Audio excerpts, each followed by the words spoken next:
Caros amigos, bem-vindos a mais um episódio de Hoje no Mundo Militar, um canal exclusivamente dedicado à discussão de temas militares atuais.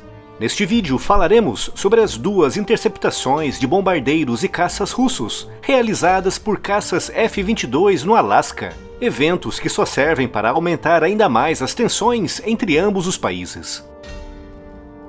Quer ganhar uma Vento novinha? Participe nesse incrível sorteio. As inscrições vão até o dia 16 de setembro e o sorteio é no dia 17. Todas as instruções para participar estão no Instagram da Botas Vento. Participe você também e boa sorte! Durante a Guerra Fria, uma das missões principais da Força Aérea dos Estados Unidos e da Força Aérea Soviética era testar o nível de prontidão do adversário. E a técnica empregada para isso era relativamente simples e se resumia a voar numa rota que, se prolongada, levaria a aeronave diretamente para dentro do espaço aéreo inimigo. Como podem imaginar, tanto os soviéticos como os americanos estavam sempre muito atentos ao que acontecia no espaço aéreo um do outro. E sempre que um deles identificava uma aeronave com esse padrão de voo, enviavam caças com a missão de identificar o adversário e, principalmente, para demonstrar que estavam atentos e em prontidão para intervir. No auge da Guerra Fria, principalmente nos anos 70 e 80, esses voos eram realizados várias vezes por dia e já faziam parte da rotina. Mas eram encarados com seriedade, já que qualquer atraso ou falha na interceptação poderia sinalizar ao adversário falta de atenção ou fraqueza. O procedimento de interceptação também era simples, com as aeronaves se posicionando a uma distância segura, mas suficientemente próximas para se identificarem visualmente. Raramente os pilotos trocavam mensagens de rádio entre si, já que normalmente bastava a aproximação para que a aeronave interceptada alterasse a sua rota. Mas a troca de insultos gestuais era um hábito, principalmente em casos de interceptações mais agressivas. Com raríssimas exceções, as interceptações decorriam em espaço aéreo internacional, a uma distância considerável do espaço aéreo dos envolvidos, já que o objetivo era mesmo o que referi, de testar o pulso e a prontidão do adversário e não o de provocar um confronto. Após o desmoronamento da União Soviética em 1991, o número de voos desse tipo caiu drasticamente. Mas no século XXI, voltou a subir de forma bastante consistente, atingindo em 2017 um recorde, com 780 aeronaves russas tendo sido interceptadas por caças da OTAN apenas na Europa. Nesses eventos, os russos costumam empregar bombardeiros pesados como o Tu-95 e, em alguns casos mais raros, o bombardeiro supersônico Tu-160. Mas também se nota com alguma frequência caças como o Sukhoi Su-35.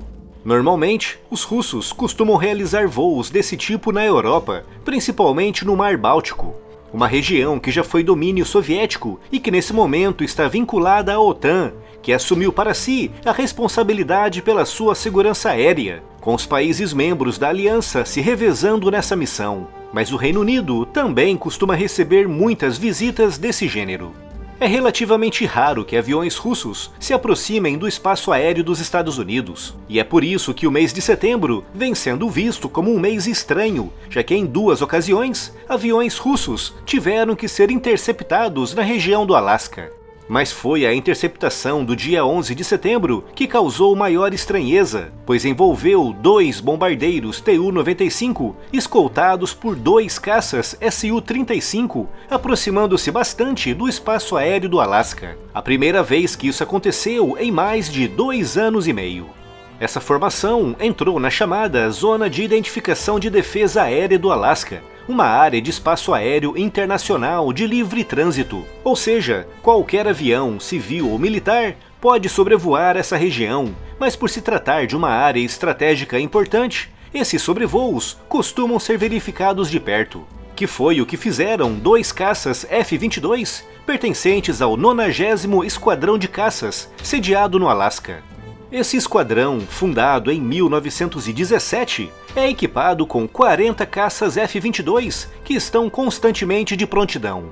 Como já referi em outros vídeos, o F-22 é um caça específico para missão de superioridade aérea e por isso é o mais adequado para interceptações desse tipo.